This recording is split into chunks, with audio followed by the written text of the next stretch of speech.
ഷെരീഫ് മുഹമ്മദ് നിർമ്മിച്ച് ഹനീഫ് അദേനി തിരക്കഥ എഴുതി സംവിധാനം ചെയ്ത മാർക്കോ മൂന്നാം ആഴ്ച പിന്നിടുമ്പോഴും ഗംഭീര കളക്ഷൻ നേടി മുന്നേറുകയാണ്. വയലൻസ് ചിത്രങ്ങളുടെ ബെഞ്ച്മാർക്കായി എത്തിയ മാർക്കോ കേരളത്തിൽ നിന്ന് മാത്രമല്ല ബോളിവുഡിൽ നിന്നും മികച്ച പ്രതികരണങ്ങളാണ് നേടുന്നത്. ചിത്രം റിലീസ് ചെയ്ത മൂന്നാമത്തെ ശനിയാഴ്ച ഇന്ത്യൻ ബോക്സ് ഓഫീസിൽ 2.75 കോടിയാണ് ആദ്യ കണക്കുകൾ പ്രകാരം നേടിയിരിക്കുന്നത്. മലയാളത്തിൽ നിന്നും 80 ലക്ഷമാണ് ചിത്രം നേടിയത്. എന്നാൽ ഹിന്ദി പതിപ്പ് 1.25 കോടിയാണ് നേടിയത്. ഹിന്ദിയിൽ ക്രിസ്മസ് റിലീസായി എത്തിയ വൻ ബജറ്റ് ചിത്രം ബേബി ജോൺ വെറും 80 ലക്ഷം മാത്രം നേടിയപ്പോഴാണ് മാർക്കോയുടെ ഈ നേട്ടം. ഇതുവരെ ഇന്ത്യയിൽ നിന്ന് 50 കോടിക്ക് അടുത്താണ് മാർക്കോ കളക്ഷൻ നേടിയത്. മൂന്നാം ആഴ്ചയിലെ കണക്കുകൾ കൂടി എത്തുന്നതോടെ ഇന്ത്യൻ ബോക്സ് ഓഫീസിൽ 50 കോടി മാർക്കോ നേടുമെന്നാണ് വിലയിരുത്തൽ. ഹിന്ദി പതിപ്പിൽ മാത്രം 10 കോടിക്ക് മുകളിലാണ് മാർക്കോ പ്രതീക്ഷിക്കുന്നത്. അതേസമയം ഇതിനോടകം തന്നെ ഏറ്റവും കൂടുതൽ കളക്ഷൻ നേടുന്ന മലയാള ചിത്രത്തിന്റെ ഹിന്ദി പതിപ്പായി മാർക്കോ മാറിയിട്ടുണ്ട്. 2024 ഡിസംബർ 20-നാണ് മാർക്കോ തിയേറ്ററുകളിലേക്ക് എത്തിയത്. എന്റർടൈൻമെന്റ് സൈറ്റായ കൊയ്മോയുടെ റിപ്പോർട്ട് പ്രകാരം 82 കോടിയോളം രൂപയാണ് ഇതുവരെ ആഗോളതലത്തിൽ നിന്ന് മാർക്കോ നേടിയിരിക്കുന്നത്.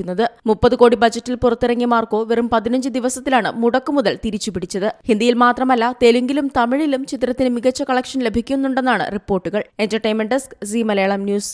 ഏറ്റവും പുതിയ വാർത്തകളും വിശേഷങ്ങളും വിരൽത്തുമ്പിലറിയാൻ സി മലയാളം ന്യൂസ് എല്ലാ ഡിജിറ്റൽ പ്ലാറ്റ്ഫോമുകളിലും ലഭ്യം.